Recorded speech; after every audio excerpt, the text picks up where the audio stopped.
Hello, नमस्कार, आदाब, सत श्री अकाल और अस्सलाम वालेकुम। मैं हूं मोहम्मद अहमद काज़मी, लेकर आया हूं आपका पसंदीदा कार्यक्रम आपके रूबरू। देश विदेश की खबरों पर मीडिया स्टार वर्ल्ड लगातार आपको अपडेट दे रहा है।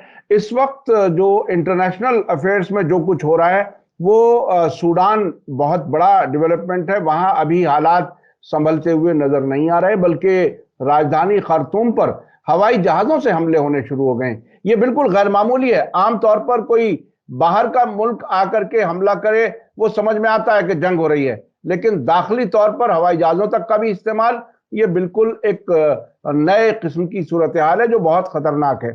इसके अलावा सीरिया को अरब लीग में शामिल करने के लिए अरब मुल्कों की जॉर्डन में मीटिंग हुई है। उससे ऐसा लगता है कि जरा तेजी से इस तरफ अरब मुल्क बढ़ेंगे। पिछले दिनों सऊदी अरब के फॉरेन मिनिस्टर ने भी दमिश्क का दौरा किया और बशार अल असद और उनके फॉरेन मिनिस्टर उन दोनों से मुलाकातें की। इसके अलावा ईरान में इंडिया के NSA national security advisor Ajit Doval गए हैं और उनकी मुलाकात अली शमखानी से हुई है। अली शमखानी वहां के नेशनल सिक्योरिटी एडवाइजर हैं। ये वही हैं जिन्होंने हाल ही में बीजिंग में सऊदी अरब के साथ बातचीत की थी, और वो यूएई भी गए और कई मुल्कों के साथ ताल्लुकात को उस्तवार करने के लिए वो कोशिशें कर रहे हैं। भारत और ईरान के बीच ये मुलाकात काफी अहम लगती है। इन सब इश्यूज पर बात करने के लिए मेरे साथ इस वक्त खास मेहमान हैं जनाब शेख मंजूर साहब, सीनियर जर्नलिस्ट। हमें वक्त दे देते हैं, उसके लिए उनका बहुत बहुत शुक्रिया। शेख मंजूर साहब, आपको क्या लगता है, क्या सीरिया को वापस लेने के लिए एक तरह से मजबूरी बन गई है या जरूरत है या क्या है? चूंकि खबर यह भी आ रही है कि सऊदी अरब अब हिजबुल्लाह से भी बात करना चाहता है। एक तरह से ताल्लुकात बहाल होने के रास्ते पर सब कुछ चल रहा है। सीरिया का किस तरह से आप देख रहे हैं? देखिए, यूक्रेन वार के बाद इंटरनेशनल जो है हालात जो है इसमें बहुत सारी तब्दीलियां आई है।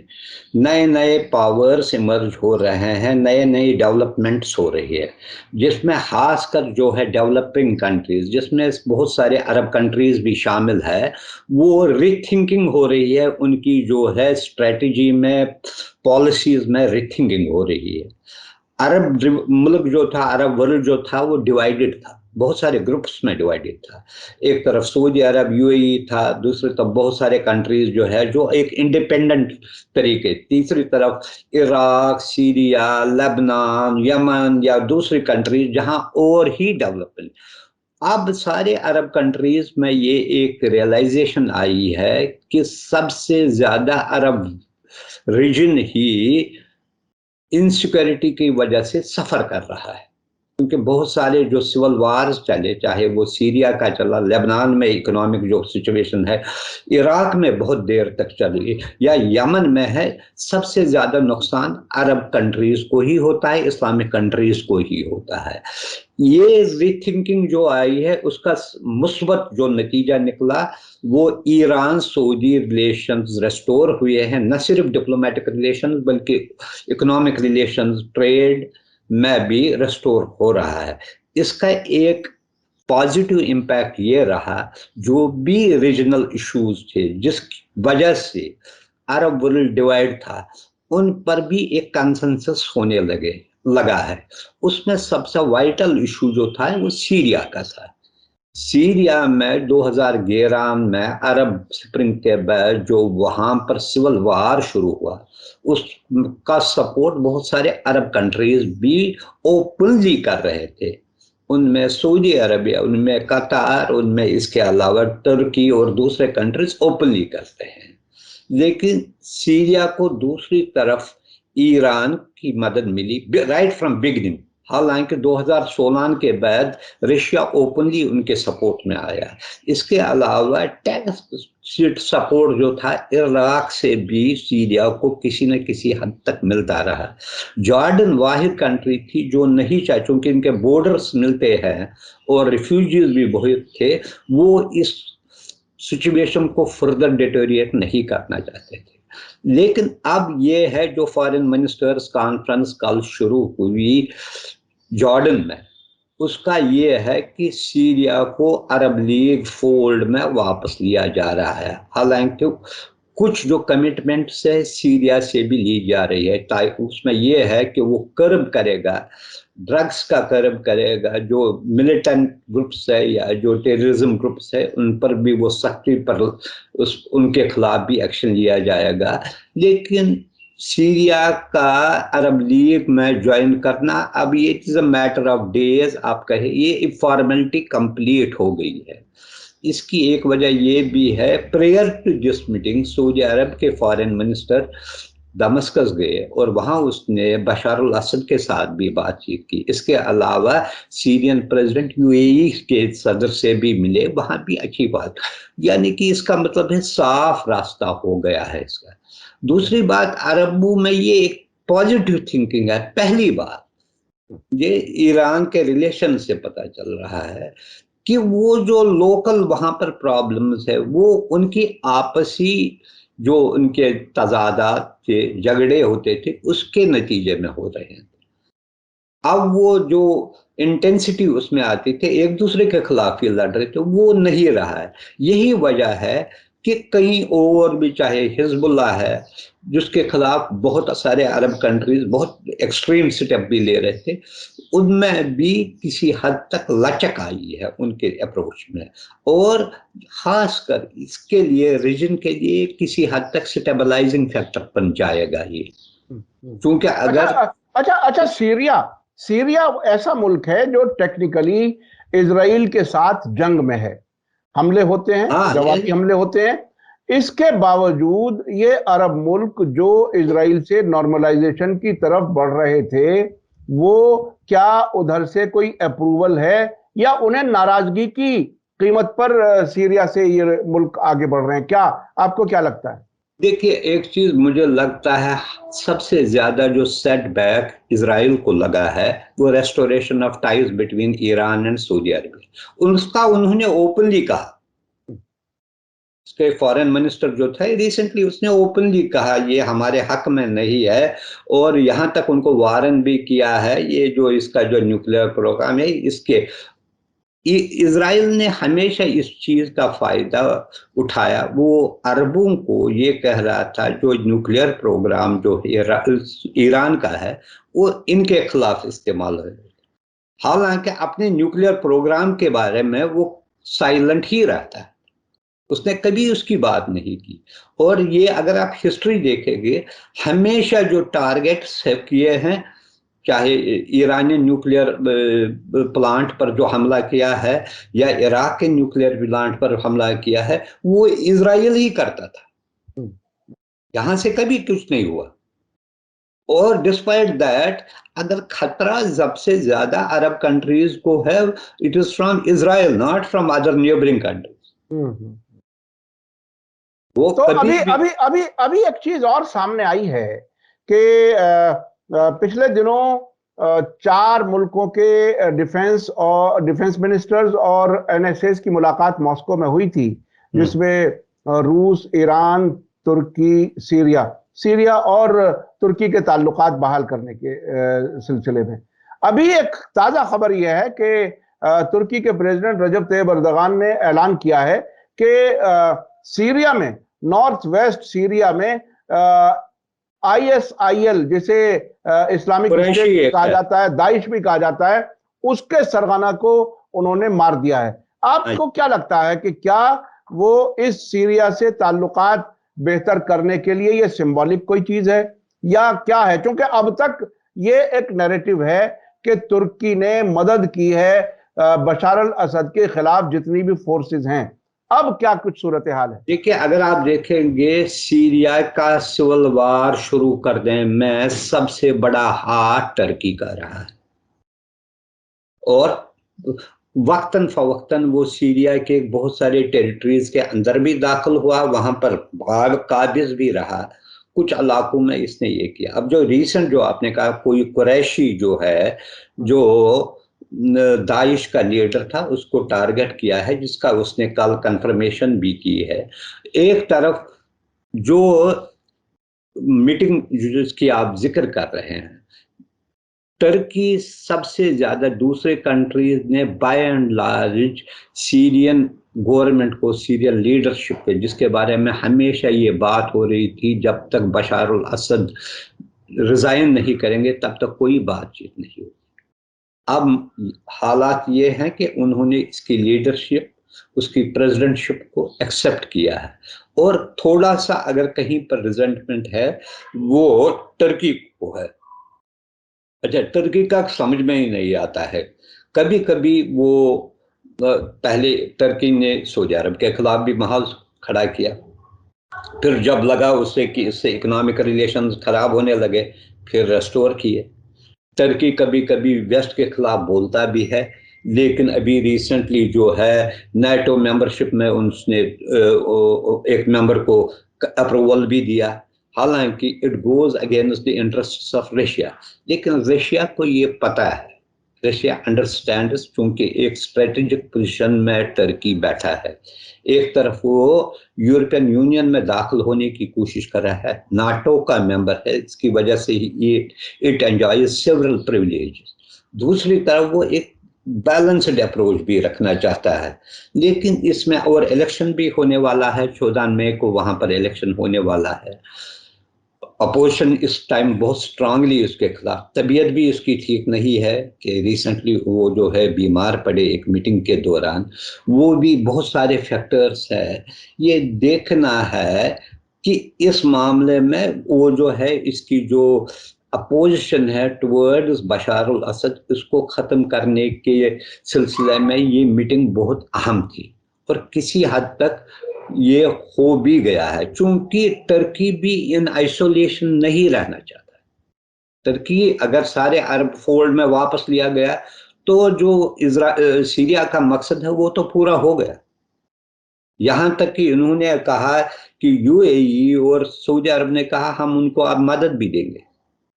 जो रिसेंटली जो आया भूचाल आया उसमें UAE is the major relief supplier to Syria. Latakia और दूसरे इलाकों में जो तबाही हुई उसमें उन्होंने बहुत मदद की, वो एक तरीका है। और दूसरी बात, ये ओपन करेगा फिर, और इसमें ये जो नया जो है डायमेंशन है, इसमें सबसे बड़ी बात इस वक्त जो इम्पोर्टेंट है वो देखना वो ये है कि सीरिया हो या सऊदी अरब, सीरिया हो या यूएई, दोनों की एक कॉमन लिंक है, वो चाइना और रशिया, जो पहले नहीं था। आज से 10 साल पहले या 11 साल पहले जब यह वार शुरू हुआ उस वक्त चाइना और रशिया एक साइड था, सीरिया के साइड, और दूसरी साइड अरब कंट्रीज अमेरिका और यूरोपियन यूनियन, क्योंकि अमेरिका ने भी इक्वली पावरफुल बहुत डिसाइसिव रोल अदा किया सीरिया को डिस्टेबलाइज करने में। वो ये तो देखो ये अमेरिका की ये इमेज और एक्शन जो है वो बिल्कुल साफ बताते हैं कि वो जंगें कराता है, अपने हथियार बेचता है। ये जो चीन की बात आपने कही कि चीन, सऊदी अरब, यूएई, सीरिया, इन सब में कॉमन है चीन और रूस।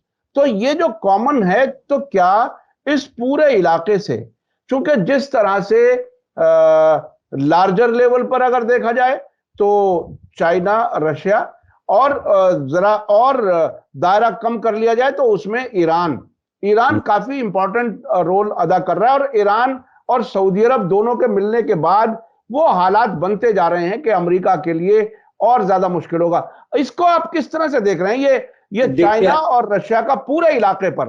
जी देखिए, हमें ये देखना है, अभी मैं रिसेंटली कुछ दिन पहले एक रिपोर्ट देख रहा था। चाइना जब कहीं जाता है उसके मिलिट्री इंटेंशंस नहीं होते, उसके सबसे ज्यादा होता है इकोनॉमिक इंटरेस्ट। इसकी सबसे बड़ी इंपॉर्टेंट मिसाल है अफगानिस्तान। जब अमेरिका ने विड्रॉवल ऑफ फोर्सेस किया अगस्त 2021 में, तो ये चाइना के साथ इसका बॉर्डर भी मिलता था, नेबरिंग कंट्री, तो वैक्यूम पैदा हुआ, सिक्योरिटी वैक्यूम।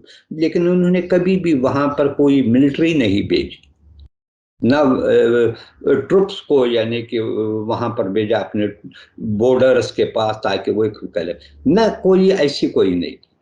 उसके ज्यादा इकोनॉमिक रिलेशंस है। और दूसरी बात, पहली बार चाइना इंटरनेशनल लेवल पर खुलेआम आ रहा है। अभी ये जो मैं आपको जिस वीडियो लीक की बात कर रहा था जो यूएस डिपार्टमेंट ने किया है, उसमें ये क्लियरली बताया गया है कि जो डेवलपिंग कंट्रीज है वो अपनी जो रिलेशंस है रिसेट कर रहे हैं। उनको पहले अमेरिका और इसके अलाइज के साथ खदशात थे, लेकिन मजबूरी थी, मजबूर डिपेंडेंस थी, क्योंकि उन्होंने चाहे गल्फ कंट्रीज का था, मैक्सिमम वेल्थ उन्होंने वेस्टर्न कंट्रीज में इन्वेस्ट की थी। अब वो धीरे धीरे ईस्ट लुक पॉलिसी की तरफ आ रहे हैं, और कुछ उनके कंपल्शंस भी हुए हैं, जैसे सऊदी अरब के बारे में ट्रंप की जो एग्रेसिव पॉलिसी थी उनको, यानी कि हकारत की नजर से देखना उनको, या बाइडेन ने उससे मिला ही नहीं, जबकि बहुत सारे जो है जिनको उन्होंने, बहुत सारे ऐसी चीजें हैं जिस पर उन्होंने आंखें बंद करके उन लीडरों को सपोर्ट किया। वो एक नई चीज है, नया है, वो ये कहते हैं अगर उनके पास अपॉर्चुनिटी है, इस अपॉर्चुनिटी का फायदा उठाना चाहिए और नए रिलेशंस बनाने चाहिए, जो उनको प्रॉफिटेबल भी लगता है, पॉजिटिव भी लग रहा है। इसमें मिलिट्री इंटरवेंशन भी नहीं है, इसमें पॉलिटिकल इंटरवेंशन भी नहीं है, और एक तरीके से उनको भी किसी हद तक अपनी बात कहने का हक देती है, जो अमेरिका नहीं देता था। यही वजह है आज देखिए मैक्सिमम अरब कंट्रीज जो है यूक्रेन के मसले पर हमेशा इतना जोर डालते हुए एब्सटेन ही करते रहे। वो एक नई अच्छा, ट्रेंड, नया अच्छा, इमर्ज हो रहा है मैं सिस्टम। मुझे एक चीज याद आ रही है, आपने अफगानिस्तान का, चीन का जिक्र किया। तालिबान की हुकूमत के आने के बाद एक खबर आई थी जिसमें ईरान ने अपने अफगानिस्तान में जो उनका नजदीकी शहर है वहां से चाइना तक रेलवे लाइन बिछाने की तैयारी शुरू की है। तो वो अपने आप में, यानी ईरान और चीन तकरीबन इसी तरह से कारोबार बढ़ाने, कनेक्शंस बढ़ाने, जैसे वो one road one belt initiative है, उस तरह की चीजें करके वो मुल्कों की तरक्की की तरफ ले जाने की बात करता है। जबकि अमेरिका में और चीन में एक फर्क ये भी है शेख साहब, जो मैंने महसूस किया कि अमेरिका हुकूमत से भी ताल्लुक रखता है, उसके मुखालिफिन को भी तैयार रखता है जब कभी भी जरूरत हो, लेकिन चीन आमतौर पर सरकारों से ताल्लुक रखता है। तो ये एक बुनियादी फर्क है।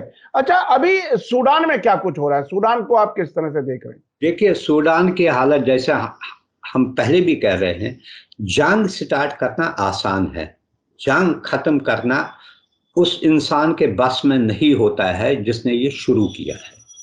ये दो मिलिट्री के जो पावरफुल पर्सन्स है उनके दरमियान इक्तदार की रस्साकशी की लड़ाई है। एक तरफ जो आर्म्ड फोर्सेस के चीफ है जनरल बुरहान, और दूसरी तरफ जो है जो मलेशिया जिसे कहते हैं आरएफ जो फोर्सेस है उनका जो है जनरल मोहम्मद हमदान दोगलू, जनरल हमदान है, उसके दरमियान। अच्छा, ट्रेजेडी ये है कि दोनों इकट्ठे काम कर रहे थे जब दोफोर में अपराइजिंग हुई है उमर अल बशर के हुकूमत के खिलाफ, तो उस वक्त ये दोनों वहां पर गए। दोनों में सिर्फ ये फर्क था, जनरल बुरहान आर्मी को हेड कर रहा था वहां डिवीजन को, और जनरल हमदान मलेशिया को कर रहा है। इनके खिलाफ, जनरल हमदान के खिलाफ ये भी एक एलिगेशन है, उसने एथनिक क्लींजिंग में वहां पर बहुत बड़ा इंपॉर्टेंट ये रहा है, जिसके लिए उसको जो है इंटरनेशनल बहुत सारे इसके खिलाफ वार क्राइम्स का भी केस चल रहा है। लेकिन दोनों इकट्ठे काम करते रहे उसके लिए, और जब 2019 में उमर अल बशर को निकाला गया, उसके बाद भी ये दो इकट्ठे रहे। अब दोनों को जब लग रहा है, इन्होंने ये प्लेज किया था वो सूडान में डेमोक्रेसी को लाएंगे, लेकिन जब उनको लगता है कि इक्तदार के आने का अब टाइम है, तो एक दूसरे पर सबकत लेने की कोशिश कर रहे हैं। इस वजह से ये हालांकि कई बार यूएस सऊदी अरबिया ने वहां पर मीडिएशन की कोशिश की, लेकिन ये भी सीज फायर भी होता रहा, सीज फायर भी इतना कामयाब नहीं रहा है। अब यूएन का एक रिपोर्ट है, 8 लाख के करीब जो लोग हैं रिफ्यूजीज है, वो दूसरे कंट्रीज में जा रहे हैं, उनके तरफ है। सूडान पोर्ट जो है वो भरा पड़ा है जो लोग छोड़ना चाहते हैं। इसलिए इस वार का तब तक कोई हल नहीं होगा जब तक एक पावर इनमें से जो ग्रुप्स है, और ये है ट्रेजिडी, ये है जो मलेशिया भी जो है वो भी इतना पावरफुल है, उसके पास भी इतने सोफिस्टिकेटेड वेपन्स है, उसके पास भी वो जो है अर्बन वारफेयर है या गुरेला वारफेयर है, उसके बारे में भी वो बहुत एक्सपीरियंस्ड है। इसलिए रैपिड सपोर्ट फोर्स जो है इसको इमिडिएटली एलिमिनेट करना आसान नहीं है, और वह फोर्स भी 1 लाख के करीब है। जबकि दूसरी तरफ एक ऑर्गेनाइज्ड आर्मी है, उनके पास सुपीरियर एयर पावर है, वो भी है। लेकिन ये वार अल्टीमेटली अगर ये ऐसा ही चलते रहेगा तो सूडान में बचा खुचा जो रहा था वैसे वो हमेशा डिक्टेटरशिप और आर्मी के कंट्रोल में रहा। जो बचा खुचा वहां पर कुछ तरक्की हुई थी, कुछ हुआ था, वो भी तबाह बर्बाद हो जाएगा। इसलिए अच्छा, इसमें कहीं कोई फॉरेन प्लेयर्स हैं क्या दोनों के पीछे जो फॉरेन प्लेयर्स कर सकते हैं? देखिए, हमेशा जब दो ग्रुप्स के दरमियान लड़ाई होती है तो नेचुरली फॉरेन जो पावर्स होते हैं वो कोशिश कर रहे हैं उन जिनको एक ग्रुप के साथ कोई फेवरेट होता है उसको प्रॉप अप करने के लिए अपनी तरीके से मदद कर। मतलब ये हमने सुना, ये जो है रैपिड सपोर्ट फोर्स, ये भी इसके बारे में है कि उन्होंने सऊदी लेड जो कोलेशन है यमन में उसको सपोर्ट भी किया। दूसरी तरफ ये भी है कि लेकिन इजिप्ट कहते हैं इजिप्ट के खिलाफ है ये, क्योंकि उन्होंने इजिप्ट के कुछ लोगों को हो सकता है इसी वजह से ये जो लोग हैं ये यूएई के साथ बहुत क्लोज थे। अब दूसरा जो है अमेरिका दूसरे के ग्रुप के साथ है, हालांकि वो क्लेम करते हैं दोनों ग्रुप्स के साथ है, लेकिन कहीं ना कहीं जो है एक जो प्रेफरेंस होती है जो कहीं ना कहीं होती है, और इससे ये जो है वार सिचुएशन फर्दर कॉम्प्लिकेट हो जाएगी, डेटोरेट हो जाएगी, सुधरने का नाम नहीं लेगा। क्योंकि जो मीटिंग पॉइंट होना चाहिए, कोई अगर कोई अंडरस्टैंडिंग हो उसके लिए क्या कहोगा, कौन तैयार होगा कि इस एजेंडे पर हम तैयार है सीज फायर करने के लिए, ट्रूस करने के लिए, या जंगबंदी करने के लिए, ताकि ये वार खत्म। और एक बार शुरू हो गया दो ग्रुप्स के दरमियान, ये इसकी जो लड़ाई है नीचे तक जा रही है, छोटे छोटे शहरों में। क्या लगता है कि कोई अब फॉरेन पावर भी ऐसी नहीं है जो इनके बीच में कोई सुलह करा सके, या क्या दोनों अपने आप में इतने ताकतवर हो चुके हैं कि वो किसी गैर मुल्की सुलह की बात को सुनेंगे ही नहीं? वो क्या सूरत हाल? देखिए, पहली बार आपको ये देखना होगा कि कोई ऑनेस्ट ब्रोकर होगा। मीडिएशन में सबसे बड़ी बात ये होती है कि ऑनेस्ट ब्रोकर जो न्यूट्रल होगा। यहाँ पर सारी जो बड़ी कंट्रीज है either they are aligned with one और सेकंड वन, इसलिए कोई उनको जो ब्रोकर्ड पीस जो होगा, जो मीडिएशन की जो ऑफर हैगी, वो एक्सेप्टेबल नहीं होगी। पावर्स में जब इंटरेस्ट होता है कि एक पक्ष को वो फोकियत देते हैं दूसरे से, तो वो कभी भी जो नेगोशिएशंस कामयाब नहीं हो रहे। It should be on equal footing. जी। ऐसा अभी तक कोई सामने नहीं आया, न किसी ने अभी इस सिलसिले में कोई पहल की है कि वो एक मीडिएशन का रोल अदा कर सके, जहां दोनों जनरलों को बिठाए और इनके साथ बातचीत करे कि किस तरीके से इस मसले का हल निकाला जा सके। सबसे बड़ी बात है कौन ये गिव अप करने वाला है कि कंट्री का हेड कौन रहेगा। ये असल लड़ाई तो वही है कि हुक्मरान बनना चाहते हैं। अगर अच्छा, यही असल लड़ाई है तो फिर कहाँ खत्म हो जाएगी? जी जी जी जी, बहुत खतरनाक है। और इसमें अवाम मुसलसल पिस रहे हैं, उनको वो खाने हमेशा पीने यही की। होता है। जी जी अभी जी जी 600 जी के करीब जो है लोग मर भी गए हैं, जी जी हर एक चीज तबाह हो रहा है, लोग भाग रहे हैं, तो इसमें क्या करोगे? जी। अच्छा, एक एक खबर, भारत और ईरान के बीच में एक मुलाकात हुई है तेहरान में। अजीत डोवल वहां गए हुए हैं, अली शमखानी के साथ उनकी मुलाकात हुई है वहां के एनएसए की। अली शमखानी कुछ महीने पहले दिल्ली भी आए थे। तो ये क्या इन दोनों मुल्कों के बीच में अब क्या सूरत हाल है? वो एक वक्त था जब अमेरिका के प्रेशर में भारत ने ईरान से तेल लेना बंद किया था। अब किस पोजीशन में है, क्या लगता है? देखिए, ईरान और इंडिया के ताल्लुकात हमेशा अच्छे रहे हैं। हालांकि ये है कि बीच में जब सैंक्शंस लगे, अमेरिका का बहुत दबाव था, जिसकी वजह से इन्होंने जो वहां से जो ऑयल जो वो कर रहे थे इंपोर्ट, उसकी लेवल कम थी। हालांकि ये भी कुछ अरेंजमेंट किया था उसको, जो बार्टर सिस्टम के जरिए पैसे की अदायगी, लेकिन उसमें फिर एक बहुत बड़ा मसला आया। एक जर्मन बैंक था जिसके जरिए ये पैसे ट्रांसफर कर रहे थे, यहाँ से ये गुंदम बेचते थे या कुछ और भी कुछ पैसे, उस पर भी यूएस ने उस वक्त पाबंदी लगाई, जिसकी वजह से जो इंपोर्ट में बहुत था। लेकिन जो इनके पॉलिटिकल रिलेशंस है उसमें कोई कमी नहीं। इंडिया और ईरान दोनों एक दूसरे के बहुत करीबी माने जाते हैं। कुछ इश्यूज पर इनका जो स्टैंड है बहुत आइडेंटिकल, खासकर अफगानिस्तान पर या सेंट्रल एशिया के बारे में बहुत क्लोज है। और दूसरी बात, इंडिया के लिए भी ईरान बहुत अहमियत रखता है। एक तो ये एंट्री है gate to Central Asia, Afghanistan को है। ईरान के ताल्लुकात इतने स्ट्रांग है रशिया के साथ, जब इंडिया के जो बीच में काम हुए थे, लेकिन पिछले एक दो सालों के दौरान वो बहुत बढ़ गए हैं ताल्लुकात। इसलिए ये चीज़ें जो है इसमें ये कंटिन्यूटी रहती है, रेगुलर डायलॉग्स होते रहते हैं। कभी मिनिस्ट्रियल लेवल पर होता है, कभी एनएसए के लेवल पर। एनएसए के लेवल पर एक चीज़ और ये इम्पॉर्टेंट है, क्योंकि ये सिक्योरिटी रिलेटेड मैटर्स पर होता है।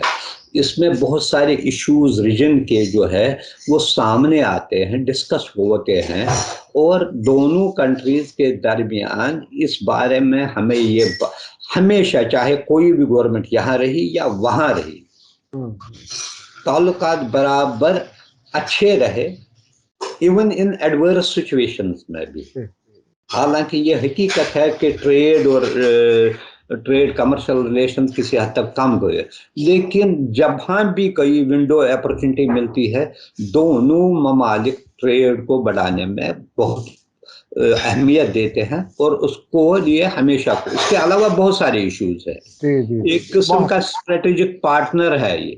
जी जी जी, बहुत बहुत शुक्रिया शेख मंजूर साहब। आपसे कई इश्यूज पर बात हुई। सीरिया में होने वाली सीरिया के सिलसिले में जॉर्डन में होने वाली मुलाकात जो अरब मुल्कों के बीच में है, और सूडान के हालात, और भारत और ईरान के बीच में जो बातचीत हुई, उस सब पर हमने बात की। बहुत बहुत शुक्रिया शेख मंजूर साहब, आप हमें वक्त दे देते हैं, उसके लिए शुक्रिया। इसी के साथ मुझे दीजिए इजाजत। धन्यवाद, शुक्रिया। जय भारत, जय हिंद।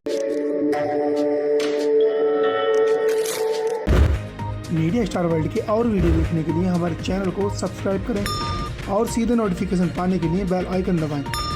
और अगर हमारी खबर सच्ची और अच्छी लगे तो अपने व्हाट्सएप, इंस्टाग्राम, फेसबुक और ट्विटर अकाउंट पर ज़रूर शेयर करें।